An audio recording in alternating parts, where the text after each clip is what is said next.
Hello YouTube, this is Ambi. Today we will talk about PowerShell loops. There are three types of loops for each loop: while loop, do until loop. We're going to take a look at all three of them. Run ISE as administrator. I'm going to maximize, I think you can see this. So loops. We're going to talk about for each loop. So let me show you a neat trick here. 1.254. I press F5. So this is how you get a range of numbers. You just put two dots there. If you would just put one dot, it's nothing. It's just gonna print out the same thing, right? I will be putting three dot. What happens? Nothing. What happened? No, something happened. 1 to 0. I don't know what is that. Anyway, that's something else to explore.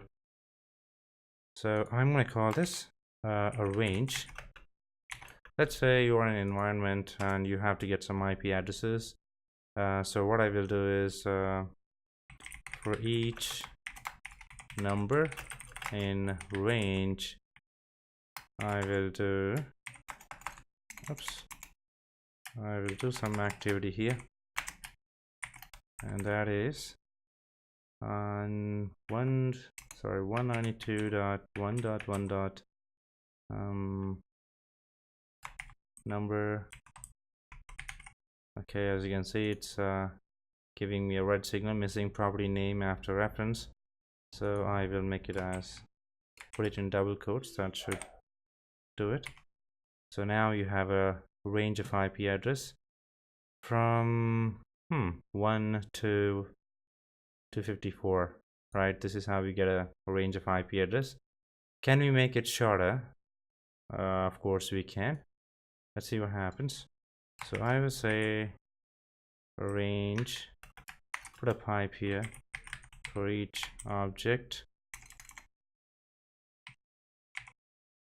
I will do then 192 or first let me close this. I don't like that line, and put it in 192.1.1. $_ underscore, I think. Let's do it. Now we're getting the same thing. Can we make it shorter? Yes, we can. So PowerShell is smart ass. It's smart enough to when you say for each, it's gonna figure out that it's an object and it will do the rest of it. So this is how you run a for each loop. Now let's have a look at how do you do while loop.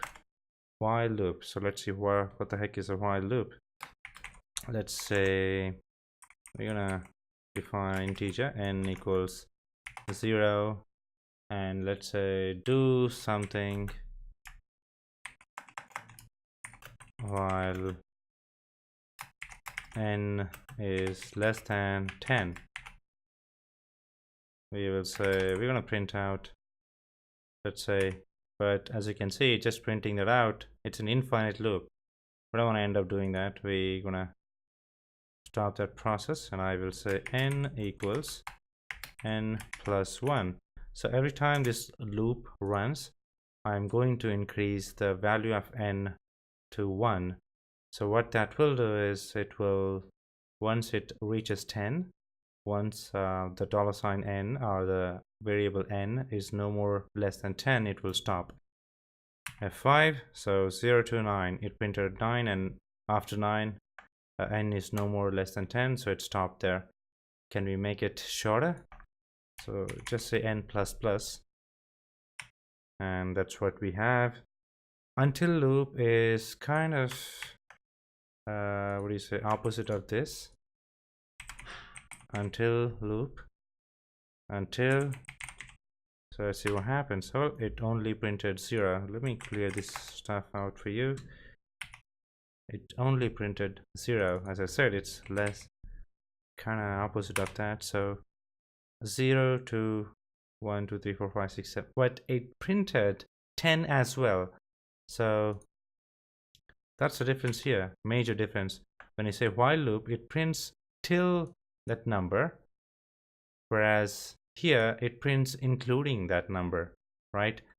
So I mean, two different ways of doing the same stuff, but there is a difference. That is, they totally opposite, but they will do the same thing for you. The end product will have, however, one extra stuff included to you, that is 10, or the last value that you're trying to, use, whatever the value that you have put it here. You can use this in multiple scenarios in your environment. How to use it is something that nobody will teach you. That is something you have to come up with on your own, depending on your scenario, which one to use, when to use, how to use. That is all up to you. Thank you for tuning in. Subscribe now. Have a great day. Take care.